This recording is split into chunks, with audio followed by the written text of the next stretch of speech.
G'day, I'm Philip Duncan from Weather Watch TV on YouTube. Thank you so much for joining us for our Australia-only forecast as we cover Anzac Day, the upcoming weekend, and the outlook for next week as well. Let's get into it with the animated air pressure map showing a big block of high pressure just south of Western Australia, driving in a cooler southerly now for places like Adelaide and Melbourne and for Tasmania. On the other side though, Western Australia still warm, still dry, as those easterly winds blow through.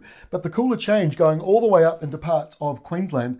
No big rainmakers around. We've got a low pressure stormy system down in the south moving towards New Zealand. And we've got this other low here right next to New Caledonia, which is also drifting down towards New Zealand. So nothing really major showing up just yet. Here's how we look on Thursday. I mentioned before that southerly is going all the way up into Queensland. Well, places like Roma in Queensland down to 9 degrees. Overnight Thursday. So that's a sign of that southerly drifting further and further up across that eastern half of Australia. The western half has got warm easterlies still blowing through. Of course, once they go over the deserts, that really heats it up for all of you living along the Western Australia coastline. But this high is the main feature as it tracks along. As we get into Friday, the high is moving in, the winds die down a wee bit. In fact, around Canberra and the ACT, overnight lows around 3 degrees for the next couple of nights, including here on Friday night. That means you're into the frost territory. Some of you have told us that in the south you've been getting frost lately. So it depends on your elevation, but the higher up you are, the higher that risk. Now, you see all the blue along here, lots of blue, pale blue on the map.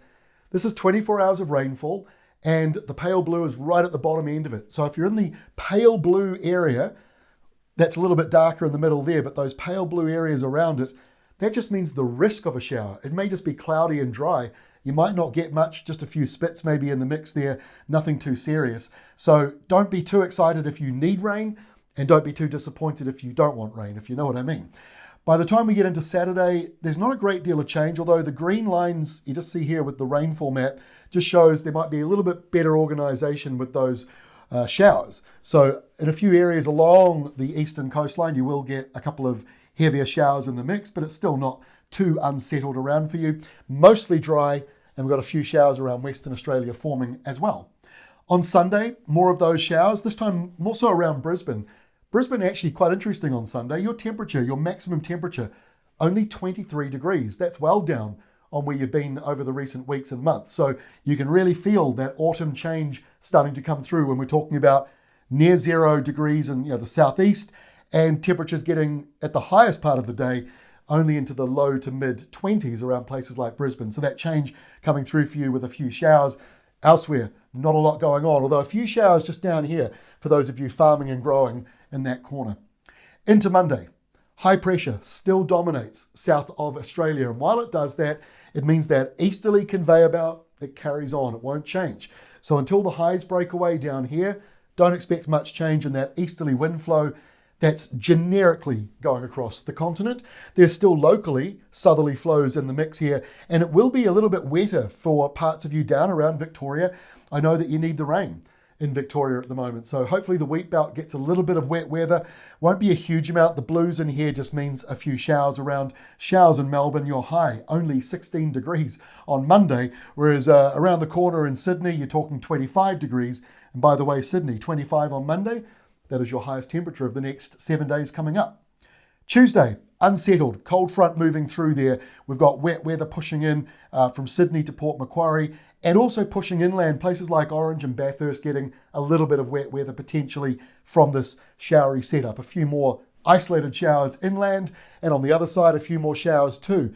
Now Perth, you might get some wet weather, you might not. It's borderline, that setup right there. You can see it's dry just to the north. There's a small zone of low pressure in there. If that fades away, then the easterlies come back, the showers disappear. So don't get too excited about that. I know some of you do need rain. Perth, 27 degrees for you on Tuesday. By Wednesday, that system's really broken up. Still a couple of afternoon thunderstorms maybe forming, but otherwise not a huge amount of rain there. More wet weather pushing into Port Macquarie area and further up to the northern part of coastal New South Wales. Not a huge amount of rain, even up to the very far north Queensland. Not a huge amount of wet weather.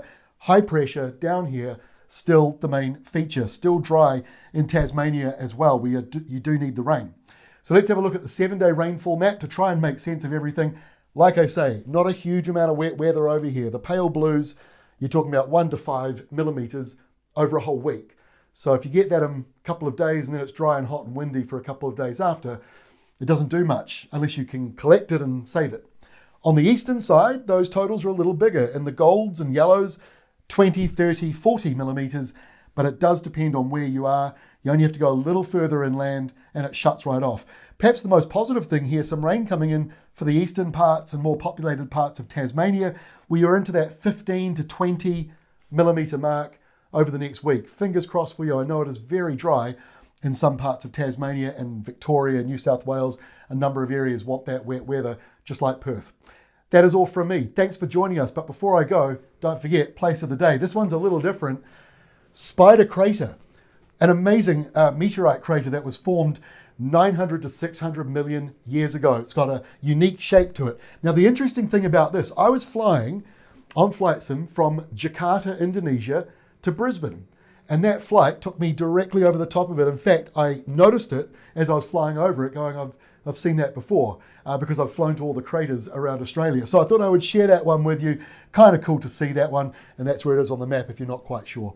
Thanks for joining us. We'll see you again next week.